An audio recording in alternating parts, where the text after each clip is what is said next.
ভারতের বিপক্ষে 3 ম্যাচের টি-20 সিরিজ খেলবে বাংলাদেশ এবং এই 3 ম্যাচের টি-20 সিরিজের জন্য বিসিবি 15 জনের বাংলাদেশ দল ঘোষণা করেছে এবং এই দলে আসলে কারা কারা আছেন সেটা আপনারা সবাই মোটামুটি জানেন।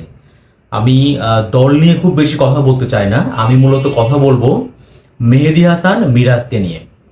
কারণ অনেক দিন পরে, অলমোস্ট আপনার 14 মাস পরে বাংলাদেশ দলের এই অফ স্পিনিং অলরাউন্ডার তাকে কিন্তু টি-20 দলে ফেরানো হয়েছে। এবং মিরাজ যদি বলে থাকি, মিরাজ কিন্তু সবশেষ গত বছরের জুলাইয়ে তিনি আফগানিস্তানের বিপক্ষে লাস্ট টি-20 ম্যাচ খেলেছিলেন এবং তার এখন পর্যন্ত যে ক্যারিয়ার, তিনি 2017 সালে তার ন্যাশনাল টিমে অর্থাৎ টি-20তে অভিষেক হয়েছে এবং এখন পর্যন্ত আসলে মিরাজ ওইরকমভাবে খুব বেশি ম্যাচ খেলার সুযোগ পাননি ন্যাশনাল টিমে। মাত্র 25টা টি-20 ম্যাচ খেলেছেন, যেখানে তার উইকেট আছে 13টা এবং তিনি 15 গড়ে 250-র মতো রান করেছেন। তার আসলে কোনো 50ও নেই, সর্বোচ্চ রান হচ্ছে 46। তা হঠাৎ করে 14 মাস পরে মেহেদী হাসান মিরাজকে কেন এই টি-20 দলে ফেরানো হলো?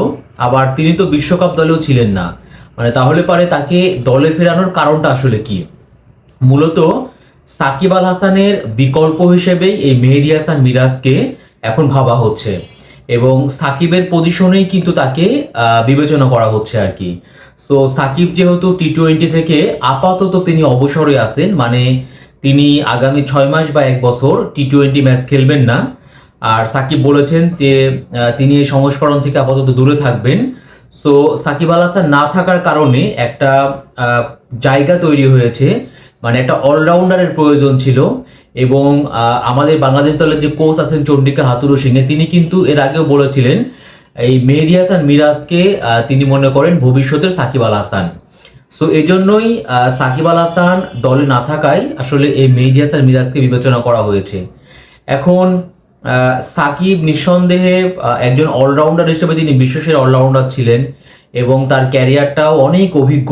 তিনি অলমোস্ট 129টা টি-20 ম্যাচ খেলেছেন ন্যাশনাল টিমের হয়ে, যেখানে আপনার রান করেছেন 2550-এর মতো তিনি রানই করেছেন। সে তুলনায় বলবো যে মেহেদী হাসান মিরাজের ক্যারিয়ারটা খুবই ছোট, তিনি মাত্র 25টা ম্যাচ খেলেছেন। আসলে মিরাজকে টি-20 ক্রিকেটে ওই রকমভাবে কেন জানি বিবেচনা করা হয়নি, মানে তাকে যতটা সুযোগ দেওয়া দরকার ছিল সেই সুযোগটা তাকে দেওয়া হয়নি। কিন্তু এখন সাকিব আল হাসান না থাকার কারণে মিরাজ কিন্তু সুযোগটা পেলেন এবং তাকে মূলত ব্যাটসম্যান হিসেবে ভাবা হচ্ছে। অর্থাৎ বোলারের চাইতে মিরাজকে বেশি রোল প্লে করতে হবে একজন ব্যাটসম্যান হিসেবে।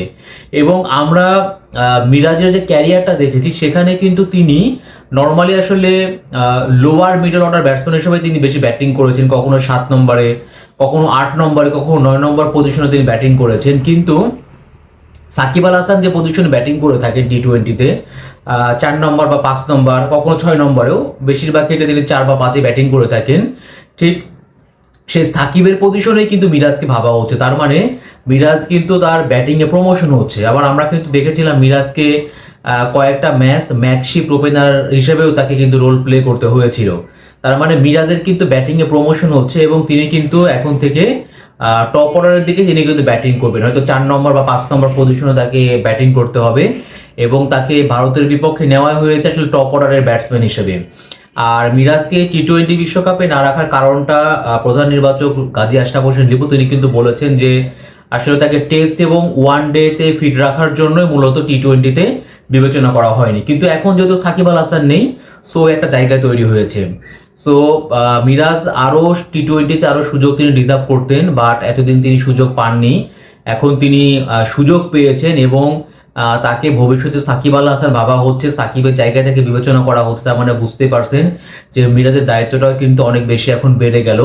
অবশ্য মিরাজকে দলে ফেরানোটা খুবই ইতিবাচক একটা দিক, কারণ উনি কিন্তু দুইটা বিভাগেই বলবো যে বাংলাদেশ দলের ওয়ান ডে এবং টেস্টে অবশ্যই তিনি বাংলাদেশ দলের অপরিহার্য একটা অংশ একাদশে। ঠিক তেমনভাবেই কিন্তু তাকে যদি টি-20তেও সুযোগ দেওয়া হয় বিবেচনা করা আরও হতো, হয়তো তিনি টি-20তে ভালো করতেন।